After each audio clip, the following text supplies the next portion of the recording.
Hello friends, welcome to world history. Friends, अगर आपने भी हिस्ट्री ऑनर्स में एडमिशन लिया है तो ये वीडियो आपके लिए है।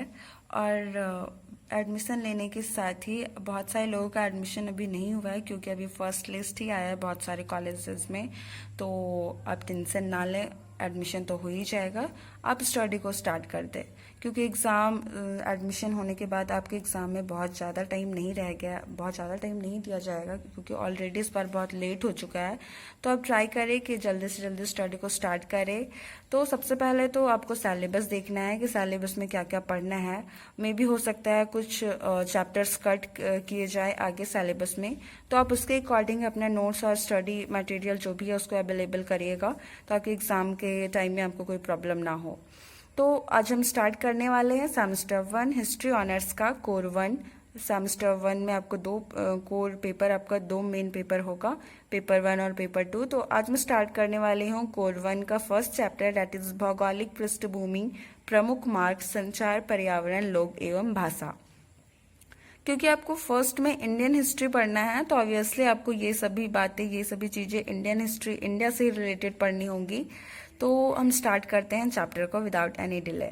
Friends, we can see that यहाँ मैंने एक लिखा है भारत और उसके इर्द गिर्द मैंने बहुत सारे पॉइंट्स बनाए हैं। तो आप भी ट्राई करें कि नोट्स को बहुत लंबा या बहुत ये बनाने से अच्छा है कि पॉइंट वाइज ही नोट्स करें। इससे आपको बेनिफिट ये होगा कि पॉइंट वाइज आप दिमाग में अपना लोड कर सकते हैं ज़्यादा टाइम के लिए। ऐसा अगर आप लंबा चौड़ा नोट्स बनाते हैं तो वो कॉपी में ही रह जाता है और आप पढ़ नहीं पाते हैं। एग्जाम के टाइम में अगर पढ़ने भी बैठोगे तो एक पेज दो पेज फिर बोर हो जाओगे और आपको आंसर राइटिंग प्रॉपर तरीके से करनी है एग्जाम में। इसके लिए आपको अच्छा है कि आप पॉइंट्स वाइज ही नोट्स करें और पॉइंट वाइज ही ज़्यादातर एग्जाम में आप बनाएं। तो स्टार्ट करते हैं। तो किसी भी स्थान के बारे में, किसी भी जगह के बारे में, उसके इतिहास को जानने के लिए हमें उसके बैकग्राउंड को जानना बहुत ही आवश्यक होता है। फॉर एग्जाम्पल, अगर हमें आपके बारे में डिटेल में जानना है कि आप कौन से कास्ट से हो या फिर आपके जो पूर्वज रहे हैं वो कैसे रहे हैं, तो इन सभी चीज़ों के बारे में जानने के लिए हमें क्या करना होगा कि आपका पूरा बैकग्राउंड टटोलना होगा कि कौन सा आपके दादाजी कौन थे, आपके उनका क्या ये था, जो भी था कि क्या था, इम्पोर्टेंट था। तो ऐसे उन्होंने क्या क्या कुछ किया है तो क्या क्या किया है। तो ऐसे ही हम इतिहास में चीज़ों को कनेक्ट करते हैं और किसी भी पर्टिकुलर स्थान के बारे में जानने के लिए हमें उसके जियोग्राफिकल कंडीशन के बारे में, वहाँ के लोगों के बारे में, उनकी भाषाएं के बारे में जानना आवश्यक होता है। तो यहाँ हम देखते हैं कि यहाँ मैं भारत का बात करूंगी। तो भारत एक उप महाद्वीप है, ये सभी जानते हैं। और ये उप महाद्वीप 3 राष्ट्रों में बटा, जो कि था पाकिस्तान, बांग्लादेश और ऑब्वियसली भारत। उसके बाद हम देखते हैं कि भारत में उत्तर में हिमालय है जो कि भारत को प्रोटेक्शन, सुरक्षा की दृष्टि से बहुत ही बड़ा भूमिका अदा करता है, बहुत ही बड़ा रोल होता है। तो इतिहास में भी, यानी उस समय भी हिमालय था, ऐसा तो नहीं है कि अभी हिमालय है तो उस टाइम नहीं होगा। तो उत्तर में हिमालय और उसके बाकी 3 जो दिशाओं में जो है वो समुद्र से घिरा हुआ है। तो उत्तर में हिमालय जो था वो प्रोटेक्शन का कार्य करता था और जो उस पार से, यानी कि हिमालय के पार से आने वाले जितने भी विदेशी जो भी थे उनको वो वहां रोकता था। फिर भी क्या थे, उत्तर पश्चिम सीमा पर खैबर, बोलन और गोमल दर्रों से मध्य एशिया जाने का मार्ग, यानी कि मध्य एशिया और भारत जो है वो दोनों को ये दर्रे जो हैं खैबर, बोलन और गोमल, ये दर्रे कनेक्ट करती थी। और जिससे आगे हम देखेंगे कि इन्हीं दर्रों से हुन कुसान जैसे जो भी यूनानी ये जो थे वंश के, ये जो वंशज थे ये भारत आए थे, इन्हीं रास्तों से भारत आए थे। उसके बाद हम देखते हैं कि भारतीयों ने मैदानी इलाकों से नेपाल के रास्ते को ढूंढ लिया था। और नेपाल के रास्ते को ढूंढने के बाद जैसे नए नए रास्तों का पता चलता है तो लोग नए नए लोगों से मिलते हैं, नई नई सभ्यता संस्कृति आती है। तो जिस कारण की बहुत ही विविधता थी, उस टाइम भी बहुत विविधता थी जो कि आज भी है। और भारत तो विशाल था ही। उसके बाद हम देखते हैं कि नदियों का बहुत महत्वपूर्ण, बहुत ही बड़ा रोल रहा है इसमें, क्योंकि नदियाँ क्योंकि जीने के लिए हमें खाने की, पीने की आवश्यकता है, खाने पीने की चीज़ों की आवश्यकता है, और ये जो चीज़ें थी, जो जीवन यापन की चीज़ें थी, अक्सर उन्हें नदियों के किनारे ही आसानी से मिल जाया करता था, क्योंकि नदियों के किनारे की भूमि उपजाऊ होती थी, वे थोड़ा बहुत उपजा कर अपना जीवन यापन कर लेते थे, और उन्हें बहुत सारे जो बेनिफिट्स मिलते थे, तो उन्हें नदियां ही उपयुक्त स्थान मिलती थी रहने के लिए। इसीलिए हम अधिकतर देखते हैं कि इतिहास में देखते हैं, जो प्राचीन समय में जो लोग थे वो नदियों के किनारे ही अपनी बस्तियां अधिकतर लोगों ने बसाई, और जिसमें सबसे बड़ा एग्जाम्पल सिंधु घाटी सभ्यता है, और भी हम बहुत सारे देखेंगे जिसमें नदियों के किनारे हमें बहुत कुछ मिला भी है। पुरातात्विक जो पुरातत्व विज्ञान के लोगों ने ढूंढा है।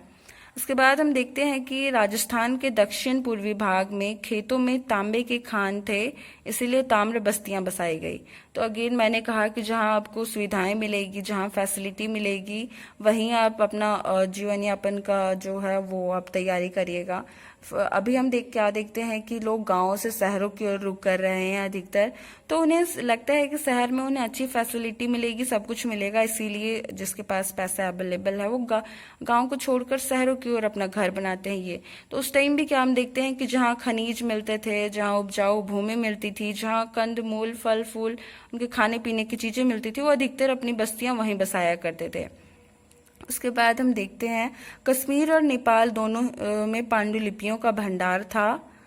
कश्मीर में ऊंची ऊंची श्रृंखलाएं और ऊंची ऊंची घाटियां होने के कारण वहां की जो भौगोलिक स्थिति थी वो अन्य क्षेत्रों की अपेक्षा काफी अलग थी, जिसके कारण वहां की जीवन शैली, वहां का रहन सहन लोगों का वो अलग था, वो अन्य क्षेत्रों की अपेक्षा अलग था। वैदिक सभ्यता का उद्गम पंजाब में हुआ, और यहाँ नदियों का जाल सा था, जाल सा बोले तो पूरब में गंगा, सुदूर पूर्व में ब्रह्मपुत्र जैसे मौजूद थे।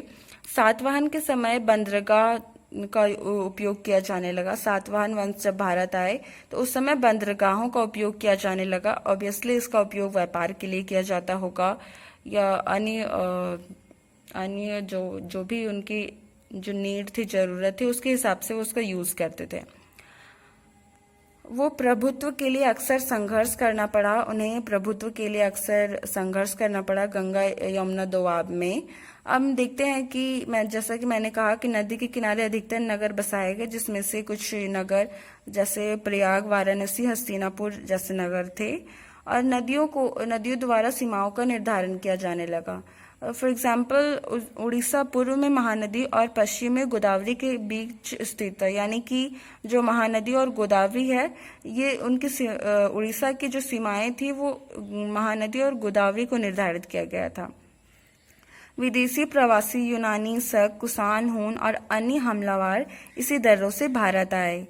ये जो दर्रे थे, खैबर, बोलन और गोमल दर्रे, इन्हीं के थ्रू जो बाद में यूनानी, शक, कुषाण, हुम और अन्य हमलावर जो थे वो भारत आए। हिमालय के तराइयों में प्राचीनतम कृषि बस्तियां बसाई गई, क्योंकि वहां उन्हें उपजाऊ भूमि मिलती थी। इसी कारण वहां कृषि के लिए उपजाऊ भूमि मिलने के कारण वहां बस्तियां बसाई गई। यहाँ मैंने 2 पॉइंट लिखा है जो कि मुझे अलग अलग मैंने बहुत जगह सर्च किया, तो मुझे ये दोनों पॉइंट अच्छे लगे कि आंसर राइटिंग में इंक्लूड करना चाहिए। भारतीय उपमहाद्वीप में प्राकृतिक विभाजन मोटे तौर पर भाषाई क्षेत्रों के अनुरूप है। इन भाषाई क्षेत्रों ने समयानुकूल विकसित होकर अपनी अलग सांस्कृतिक पहचान कायम की है। तो भारतीय उपमहाद्वीप में जो प्राकृतिक विभाजन है, जो प्रकृति के अकॉर्डिंग जो बटा हुआ है, वो भाषाई क्षेत्रों के अनुरूप है, और भाषाई क्षेत्रों ने समय के साथ साथ विकसित होकर अपनी अलग ही पहचान, सभ्यता, संस्कृति कायम की है। क्षेत्र विभिन्नताएं गुप्त एवं उत्तर गुप्त काल में भाषा, शिल्पकला, वस्तुकला एवं जाति व्यवस्था के माध्यम से अधिक स्पष्ट रूप में रेखांकित होती है। क्षेत्रीय विभिन्नताएं मतलब क्षेत्र के आधार पर जो बटे हुए थे, क्षेत्र के आधार पर जो विभिन्नताएं थी, वो उत्तर गुप्त काल में देखने को मिलती है। लगभग सभी क्षेत्रीय भाषाएं इसी काल में विकसित हुई। यहाँ आधार भू आकृति का विभाजन जो कि 3 भागों में विभाजित था। हिमालय के पर्वतीय प्रदेश, सिंधु गंगा के मैदान, प्रायद्वीपीय भारत। तो उत्तर के मैदान और प्रायद्वीपीय भारत को मध्य भारत के रूप में बांटा गया था। सिंधु के मैदान में भारतीय उपमहाद्वीप की पहली सभ्यता का विकास हुआ, जबकि गंगा के मैदान में पहली बीसी से नगर जीवन राज्य समाज का विकास हुआ। और थर्ड है प्रायद्वीपीय भारत। इसके अलावे मैंने कुछ पॉइंट्स, एक और पॉइंट्स मैं इसमें इंक्लूड कर दूंगी जो कि मुझे लगा कि इसमें डालना चाहिए, तो वो मैंने लिखा नहीं है, वो मैंने स्क्रीनशॉट लिया है, वो मैं डाल दूंगी। तो अगर आपको वीडियो अच्छा लगता है तो प्लीज़ वीडियो को लाइक करें और चैनल को सब्सक्राइब करें। जल्दी मैं नेक्स्ट चैप्टर का नोट्स बनाऊंगी, शॉर्ट नोट्स। इसी तरह आपको बहुत सारी चीज़ें याद रखने की ज़रूरत नहीं है इधर उधर की, क्योंकि बहुत सारी चीज़ों में क्या होता है कि बहुत कुछ हमें मिल जाता है और ना हम ये पढ़ पाते ना वो पढ़ पाते, बस नोट्स बनता जाता है। तो अब चाहे इससे पढ़े चाहे किसी से भी पढ़े, बट एक काम जरूर करें कि आप पॉइंट वाइज लिखने का प्रयास करें, जो भी हो सके उसको पॉइंट वाइज लिखें। लास्ट में मैं स्क्रीनशॉट डाल दूंगी ताकि अगर आपको नोट्स इस टाइप का बनाना हो तो बना लीजिएगा, ठीक है। Thanks for watching, thank you, bye.